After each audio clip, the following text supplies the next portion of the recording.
we got this email. Dear Jesse, please consider doing a Medal of Honor Monday on Colonel Bob Modrzejewski. Colonel Bob, as everyone calls him, is retired United States Marine Corps who served in Vietnam.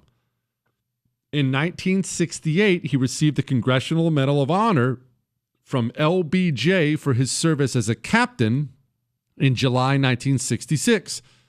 I've only known him the last 10 years as a quiet gentleman who regularly serves communion at our Catholic church and in San Diego.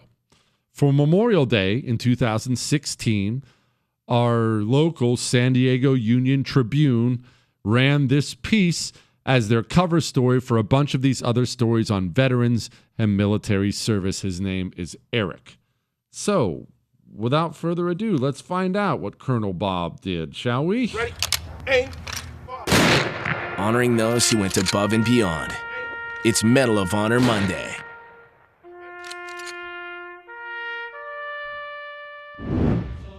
Yeah, by the way, Chris, I have no idea why they called him Colonel Bob. I'm pretty sure it's because his name is Robert. Gosh, Chris. Anyway, he was born in Milwaukee, Wisconsin. His full name is Robert Joseph Modrzejewski, and this is his citation.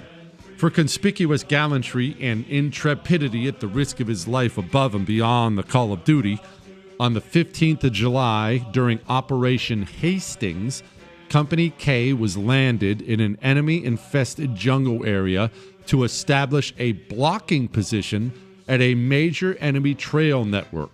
Shortly after landing, the company encountered a reinforced enemy platoon in a well-organized defensive position.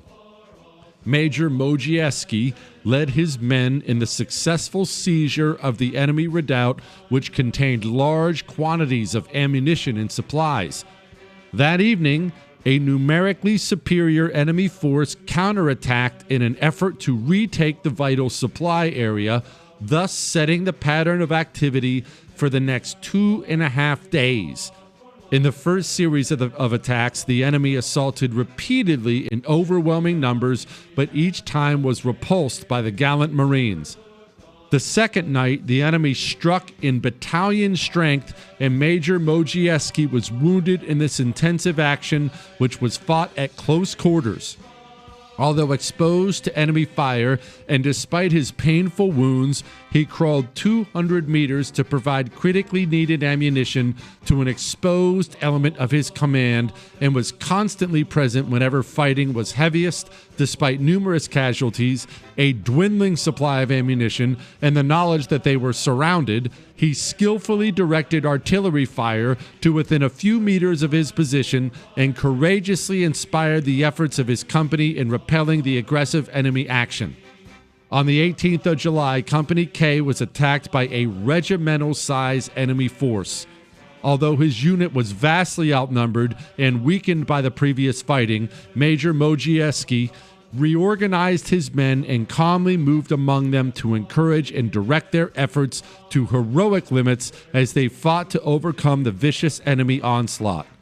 Again, he called in air and artillery strikes at close range with devastating effect on the enemy, which together with the bold and determined fighting of the men of Company K repulsed the fanatical attack of the larger North Vietnamese force.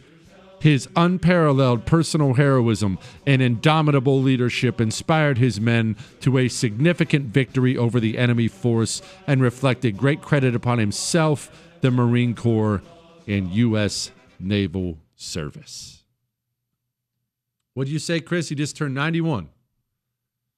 Man just turned 91 little more than a month ago. Our Vietnam vets getting up there too, but respect. A lot of respect for those men. All right. It's let me touch one more word on this before I move on to other things. This is one of those things that happened a lot in Vietnam where we would send a force out and all of a sudden we would find ourselves surrounded and find ourselves facing a large number of the enemy, larger than we ever thought were there. And there are environments I mean, look, all war environments are bad in their own way. Don't get me wrong. If you're fighting on the Arctic or on the plains or in they're all bad in their own way. But one of the worst parts of fighting in a thickly wooded area, I don't just mean jungle, because Roman armies had to deal with this when they were dealing with the daggone Germans. A thickly wooded area makes it impossible to accurately gauge how many troops are there, especially when you are facing an experienced enemy, which the Vietnamese very much were, an experienced enemy who knows that's part of their benefit. That's a little notch in their belt. That's a tool in their tool belt. A tool in their tool belt is we can hide. We can hide large amounts of men and equipment and munitions. And what do you do if you're an American? If you're an American in Vietnam, you have to figure out how many are there. So sure, you can send men out to look around, but even that's quite dangerous, right? Lots of those men die looking around. These long-range reconnaissance patrols, which those are awesome, by the way, if you ever study those guys at all. They go on these long-range reconnaissance patrols because you can't find out what's there. You can't just fly overhead. It's the jungle. You can't see. So it would happen a lot. Remember that movie? It was a great book, but long before it was a great movie. We Were Soldiers. The book is called We Were Soldiers Once and Young, but they shortened the movie to just We Were Soldiers.